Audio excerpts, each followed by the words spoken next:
Aujourd'hui, je veux te parler d'un sujet fondamental pour ton épanouissement, celui de la communication et de l'importance d'apprendre à être toi-même sans aucun masque. Peut-être que tu t'es déjà retrouvé dans cette situation où tu n'oses pas toujours dire ce que tu penses vraiment par peur de blesser l'autre. Alors tu fais des concessions, tu t'adaptes et tu t'autorises pas à être toi-même. Et ça, à force, ça finit par peser lourd sur tes épaules et tu sens même qu'au final tu es complètement épuisé. Voyons ensemble du coup le problème des masques sociaux. Quand tu communiques sans être toi-même, tu portes un masque social. Tu t'efforces de répondre aux attentes des autres, mais en réalité, tu te perds toi-même. Pourquoi ? Parce que tu as peur du jugement. Tu as peur de ne pas être aimé pour la personne que tu es vraiment. Le risque en fait de ça, c'est que petit à petit, tu perds ta propre connexion avec toi-même. Tu ne sais même plus qui est-ce que tu es. Et tu le vois en tant que maman, on utilise souvent ces phrases « je ne me reconnais pas, je ne sais pas qui est-ce que je suis, je ne sais pas ce que j'aime réellement depuis que je suis devenue maman ». Les gens autour de toi, tes proches, ton entourage, ils aiment la personne qu'ils voient en face d'eux. Mais cette personne, ce n'est pas la vraie toi. Ce n'est pas toujours la vraie toi. C'est juste un rôle que tu joues pour ne pas faire de vagues, pour plaire et pour être aimé des autres. Alors quand tu essaies, toi réellement, d'être authentique, d'être vrai, tu te sens incomprise et limite mise de côté. Les gens ne comprennent pas en fait ton changement d'attitude parce qu'ils n'ont jamais eu accès à ta vraie personnalité. Voyons l'impact que ça a sur toi et ton bébé. Et c'est là que le problème il s'amplifie. Parce que tu finis par te sentir complètement dévalorisé ou pas aimé, simplement parce que tu n'as jamais montré la vraie version de toi-même.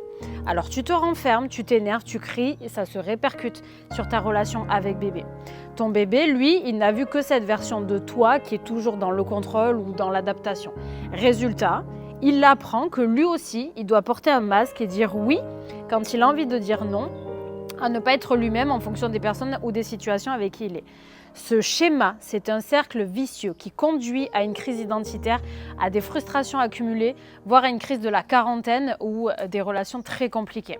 Parce qu'au lieu de vivre en alignement avec qui tu es, tu passes ton temps à t'adapter aux autres et à voir en fonction de ce que veulent les autres. Les conséquences sur la relation avec ton enfant. Et là, la conséquence la plus directe avec tout ça, c'est vraiment ton enfant qui en pâtit.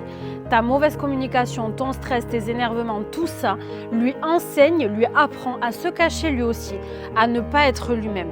Ton enfant, tu le sais, il absorbe tout et il risque de grandir en fait avec l'idée qu'il doit constamment s'adapter aux autres sans être en accord avec ses propres besoins ou qui il est lui. Je vais te donner un exercice concret. Apprendre à être soi-même et à communiquer avec authenticité. Alors je veux te proposer un exercice simple mais très puissant pour t'aider à reprendre confiance en toi et à communiquer de manière authentique avec toi-même et avec les autres. Première étape, ce qu'on appelle le journal de la sincérité.